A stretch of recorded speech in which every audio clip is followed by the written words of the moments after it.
എവിടെ? ഇനി മുതൽ അങ്കനവാടിയിൽ ചിക്കൻ ബിരിയാണി കിട്ടും. ബിരിയാണി മാത്രമല്ല, കൂടെ പൊരിച്ച കോഴിയും കൂടി കിട്ടും. കേൾക്കുമ്പോ തന്നെ ഒരു കൗതുകം തോന്നുന്നില്ലേ? ഇത് നമ്മുടെ കേരളത്തിലെ ദേവികുളം ഗ്രാമപഞ്ചായത്തിലെ 1-ാം നമ്പർ അങ്കനവാടിയിൽ ശങ്കുണ്ണി എന്ന ചെറിയ കുട്ടിയുടെ ഒരു ആഗ്രഹമാണ്. കുട്ടിയുടെ ആഗ്രഹം പറയുന്ന വീഡിയോ റീലായി പുറത്തു വന്നതോടുകൂടി വീഡിയോ വൈറലായിരിക്കുകയാണ്. ആ വൈറലായ വീഡിയോ നമുക്കൊന്ന് കണ്ടു നോക്കാം. എവിടെ? അംഗനവാടിയിൽ എന്തോ വേണ്ട? ബിരിയാണി,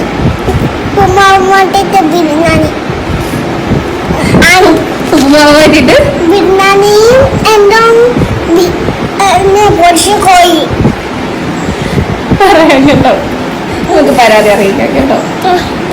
ബിരിയാണി എന്ത് കൗതുകമായിട്ടുള്ള വീഡിയോ ഇത്. ആ ശങ്കുണ്ണിയുടെ നിഷ്കളങ്കമായ ചോദ്യം കാണുമ്പോൾ തന്നെ കേട്ടിരുന്നു.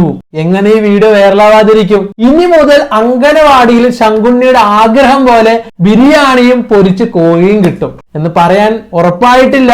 ഇങ്ങനെ പറയണമെന്നുണ്ടെങ്കിൽ ഒരു പ്രതീക്ഷയുണ്ട്. കാരണം ശങ്കുണ്ണി എന്ന ഈ പിഞ്ചു മോന്റെ വീഡിയോ വൈറലായതിനു ശേഷം മന്ത്രി ഈ വീഡിയോ കാണുകയും വീഡിയോയ്ക്ക് മറുപടി നൽകുകയും ചെയ്തു. പരിശോധിച്ച് പരിഗണിക്കാമെന്നും പറഞ്ഞിട്ടുണ്ട്. ആ വീഡിയോ നമുക്കൊന്ന് കണ്ടു നോക്കാം.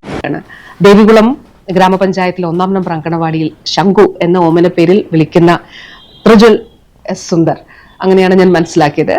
ആ മകനാണ് അവന്റെ ഏറ്റവും നിഷ്കളങ്കമായിട്ടുള്ള ഒരു ആവശ്യം ഉന്നയിച്ചത്. അവന്റെ അമ്മ ആണ്, കുഞ്ഞിന്റെ അമ്മയാണ് അത് വീഡിയോ എടുത്ത് പുറം ലോകത്തേക്ക് എത്തിച്ചത് എന്ന് മനസ്സിലാക്കുന്നു. പക്ഷെ വളരെ മനോഹരവും വളരെ നിഷ്കളങ്കവുമായിട്ടുള്ള ഒരു ആവശ്യമാണ്. ആ കുഞ്ഞ് ആവശ്യപ്പെട്ടിരിക്കുന്നത് അവൻ അങ്കണവാടിയിലെ ഉപ്പുമാവിന് പകരം ബിരിയാണിയും പൊരിച്ച കോഴിയും വേണം എന്നുള്ളതാണ്.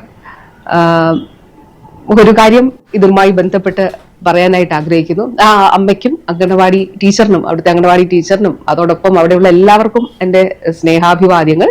ശംഖുവിനും, പ്രിയപ്പെട്ട ശംഖുവിനും തീർച്ചയായിട്ടും ശംഖുവിന്റെ ആവശ്യം പരിഗണിച്ചുകൊണ്ട് നമുക്കിതൊന്ന് പരിഷ്കരിക്കുന്നതിനെ കുറിച്ച് ആലോചിക്കാം. ഇങ്ങനെയാവണം മന്ത്രിമാര്. കാരണം ഈ വീഡിയോ വൈറലായ ഉടൻ തന്നെ മന്ത്രി ഇതിന് മറുപടി നൽകി. മന്ത്രി എന്താ പറഞ്ഞത്? പാലും മുട്ടയും പരിഗണിച്ചത് പോലെ തന്നെ ഇനി ഇതും ഞങ്ങൾ പരിഗണിക്കാം, പരിശോധിച്ച് പരിഗണിക്കാം എന്നാണ് പറഞ്ഞത്. അങ്ങനെ ശംഖുവിന്റെ ആഗ്രഹം എന്തായാലും പൂവണിയട്ടെ. അതേപോലെ തന്നെ നമ്മൾ പണ്ട് തൊട്ടേ ഉള്ള ഈ ഒരു ഉപ്മാവും അതേപോലെ തന്നെ പാലും ഈ സംഭവങ്ങളെല്ലാം നല്ലതാണ്. ഇതിന്റെ കൂടെ തന്നെ ഇതായിട്ടുള്ള ഐറ്റങ്ങളും വരട്ടെ എന്ന് ആശംസിച്ചുകൊണ്ട് അതുപോലെ തന്നെ ശംഖുവിന്റെ ആഗ്രഹം പൂവണിയട്ടെ എന്ന് പറഞ്ഞുകൊണ്ട് ഈ വീഡിയോ ഒന്ന് അവസാനിപ്പിക്കുകയാണ്. ഇഷ്ടപ്പെട്ടാൽ കൂടെ കൂടുക.